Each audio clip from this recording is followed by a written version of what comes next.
bonsoir chez vous en Amérique, en Asie, en Europe, en Afrique et partout dans le monde. Bienvenue sur notre chaîne, votre chaîne en Afrique et en diaspora, où on vous emmène un peu partout dans le monde africain, le monde africain en Afrique et le monde africain dans sa diaspora dans le monde. Alors aujourd'hui, on va continuer notre série des inventeurs et des génies africains dont on ne parle pas assez et tout. On vous apporte ces éléments, on va les chercher ou on peut les trouver sur internet juste pour emmener et partager en fait pour un plus large nombre, que les gens découvrent l'intelligence des inventeurs, des créateurs africains, qu'on découvre les objets de leurs produits, et c'est très important pour moi. Et pourquoi je réponds à ces questions-là par ces vidéos? Parce que très souvent, quand on parle de l'Afrique, le monde adore en fait l'image de l'Afrique négative. L'Afrique qui est toujours un peu stagnée dans le temps, l'Afrique primaire, l'Afrique du village, l'Afrique, les jungles, les forêts, la nature. Eh bien, la nature, c'est pas mauvais en soi, mais l'Afrique n'a pas que ça. L'Afrique n'a pas que le village. L'Afrique n'a pas que le côté rural. Il y a aussi le côté urbain. Il se passe des choses, et les choses qui se passent en Afrique ne peuvent pas être interprétées de la même manière que ce qui se passe en Occident. La manière dont on construit en Afrique, ça ne va forcément pas être la même manière où c'est fait ailleurs. Pas du tout. Il faut l'Afrique, pour la connaître, il faut y habiter. Il faut comprendre ses peuples. Il faut comprendre ce qui les fait rire, les fait sourire, comment, c'est quoi qu'est-ce qui leur apporte la joie, ok? Il faut comprendre. Mais on va revenir sur les inventeurs. Aujourd'hui, on va vous présenter donc deux projets. Et le premier ici, ça sera donc sur la robotique. La robotique, eh bien oui, les pays, les jeunes Africains ne restent pas en retrait. Il y a plein de projets sur la robotique. Donc aujourd'hui, on va vous présenter ces jeunes-là qui, avec des produits, des éléments du recyclage, matériaux de recyclage, ils mettent ensemble donc ces éléments pour pouvoir créer donc des figures robotiques, des machines robotisées pour servir la société. Donc je ne vous en dirai pas plus, on va découvrir ensemble et on revient pour un commentaire avant de vous présenter donc le deuxième génie africain. Restez bien scotchés sur vos sièges, on se retrouve tout de suite. Bienvenue dans cette vidéo où nous allons découvrir des robots faits maison par des Africains talentueux. Restez bien jusqu'à la fin de la vidéo, car certaines de ces inventions vont vraiment vous surprendre. Si vous êtes prêts, c'est parti. Ce premier robot est capable de vous préparer du thé de A à Z. Vous n'avez qu'à vous asseoir tranquillement et le robot s'occupe de tout.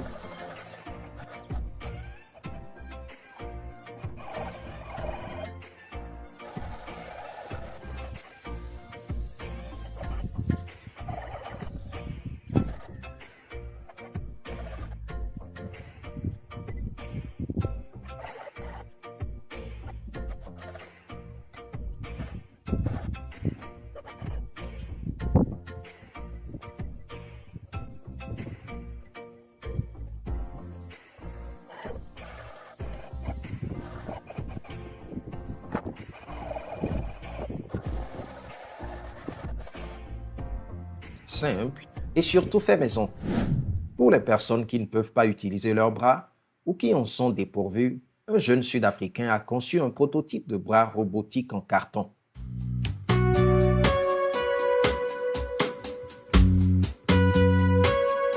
Une fois fixé et connecté au cerveau, ce bras peut effectuer différentes tâches comme tenir un objet ou ouvrir une porte.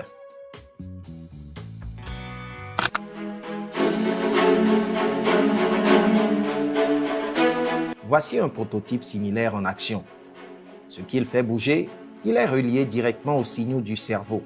Il suffit donc de penser à une action et le robot l'exécute. Fascinant, n'est-ce pas? Ici, un groupe d'étudiants africains travaille sur un robot intelligent capable de répondre à des questions. Bonjour. À quoi va À quoi va la langue maternelle?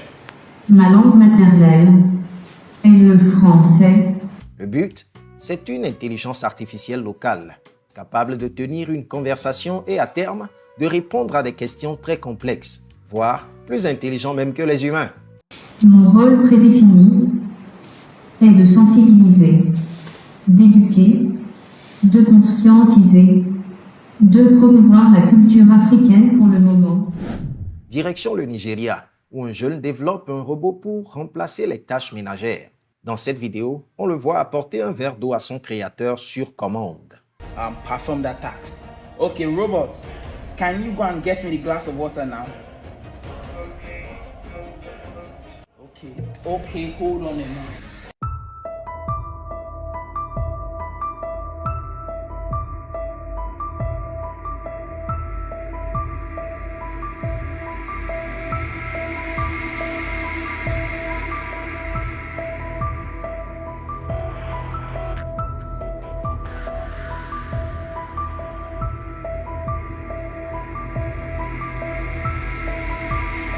Un majordome 2.0 fait maison. Avec tout ce qui se passe dans le monde, l'Afrique doit aussi penser à sa sécurité, n'est-ce pas? Eh bien, ce jeune homme a décidé d'agir en construisant un robot de défense capable de tirer sur commande. Dova, dictating mode activate.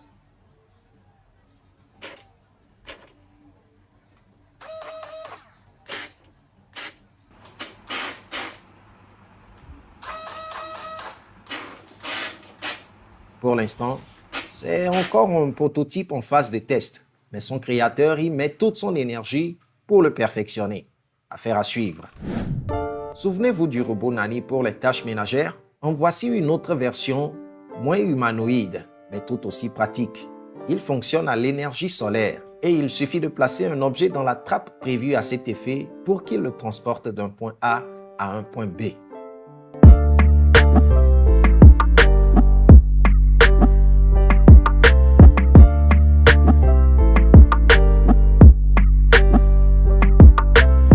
Voici Annick, un Ivoirien qui crée son propre robot intelligent depuis sa chambre. À partir de déchets électroniques, il développe un assistant connecté à une application qu'il aurait codée lui-même. Présente-moi la Côte d'Ivoire.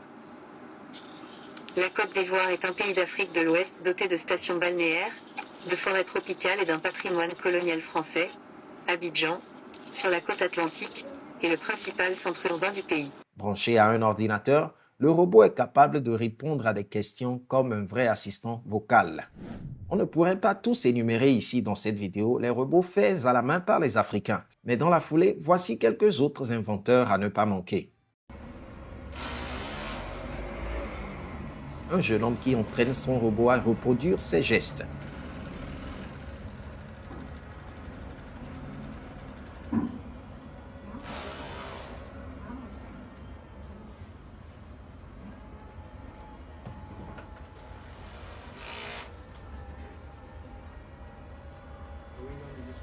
Un Kenyan qui développe un robot pour aider les personnes sans bras.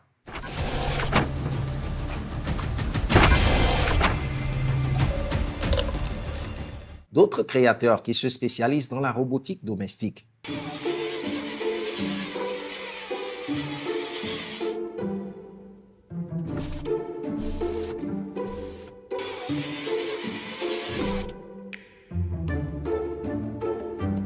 Et plusieurs passionnés qui travaillent sur des bras robotiques pour personnes handicapées.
Ce Sud-Africain, passionné de robotique, n'en est pas à son coup d'essai.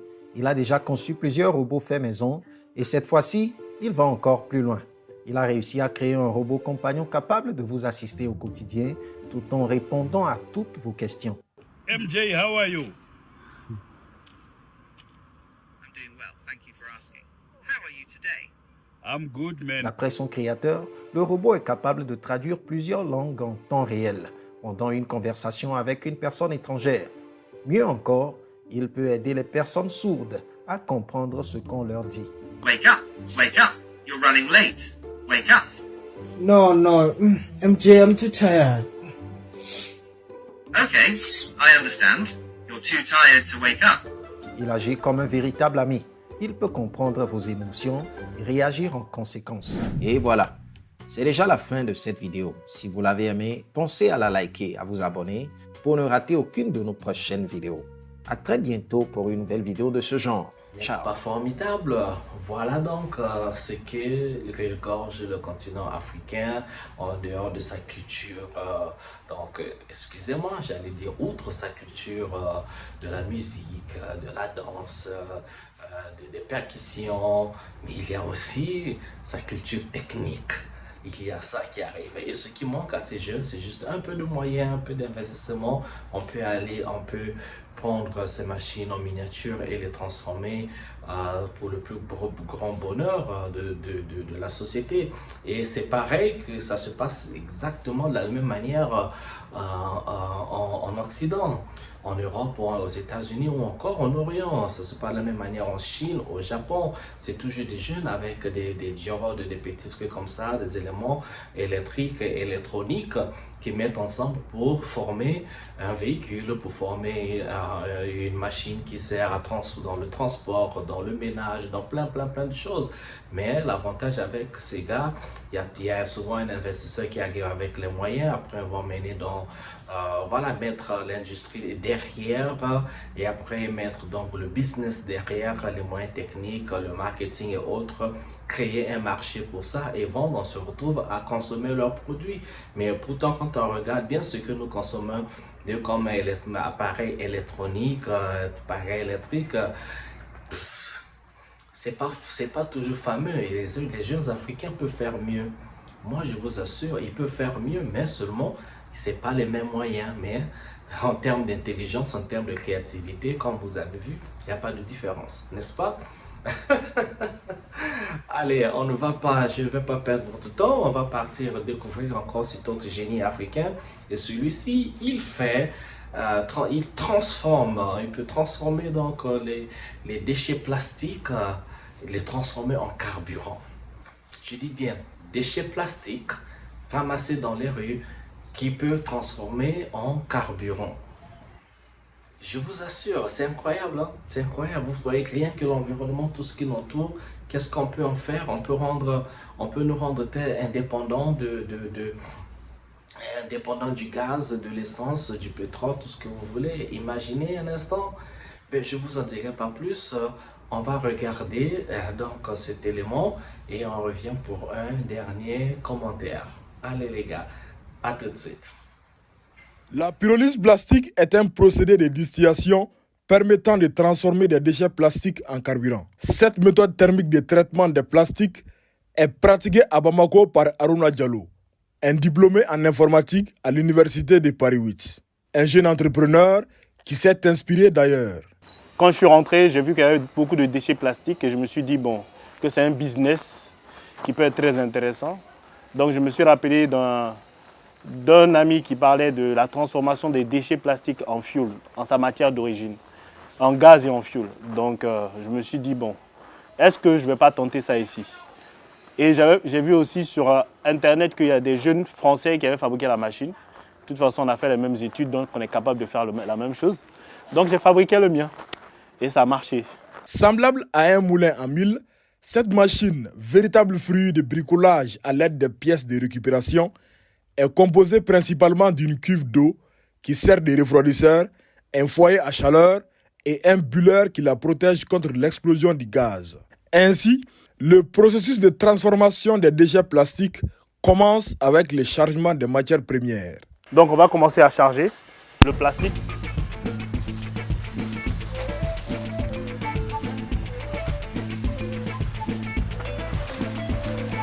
On utilise tout genre de plastique.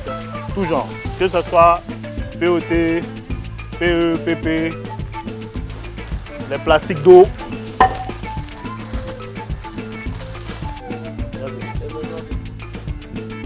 Voilà, pour continuer.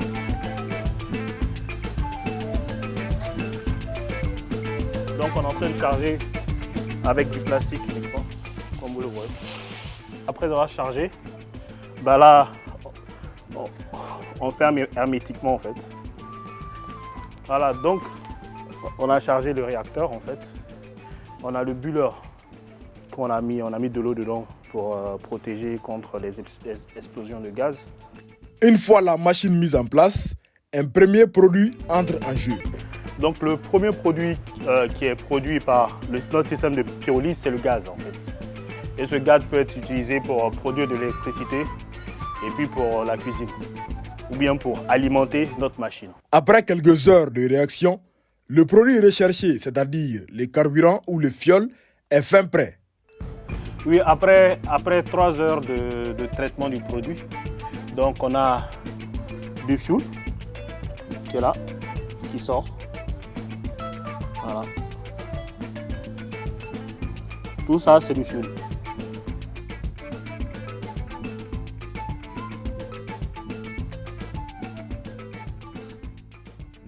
Selon l'entrepreneur Diallo, ce produit est certifié par les spécialistes en la matière. Ça a été vérifié, mais pas au Mali. Il y a un technicien de Vivo Énergie qui était venu quand j'ai fait le premier test. Mais il m'avait dit que la quantité qu'on avait fait, c'était un petit test qu'on avait fait. La quantité qu'on avait faite, ce n'était pas trop important, mais que le fioul que je produis est mieux que le fioul vendu à Bamako. Cependant, ce fioul n'est pas tout de suite utilisable pour les moteurs. Il faut au préalable un traitement spécifique. Voilà, après ce fioul-là, on a juste besoin d'un distillateur, mais qui coûte beaucoup plus cher à fabriquer. Et ce distillateur-là nous transforme le fioul en essence, en diesel, en kérosène et en bitume en fait. Par ailleurs, au dire du collaborateur de M. Diallo, ce processus de transformation n'a aucun effet toxique. Bon, comme vous pouvez remarquer, on est là, la machine est juste derrière. Il y a 300 degrés dessous et il n'y a aucun gaz qui est visible ni qu'on peut se ressentir. Donc c'est pour ça qu'on a décidé d'ailleurs d'utiliser ce système-là, parce que tout est réutilisé. Il n'y a aucun gaz qui s'échappe, il n'y a aucun déchet qui sort de cette machine. C'est 100% écologique. Il n'y a aucun impact environnemental néfaste.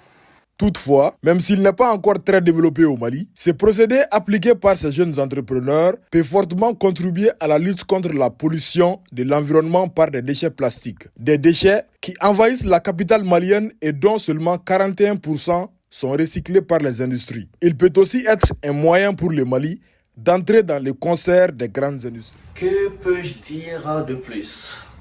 Que peux-je dire de plus?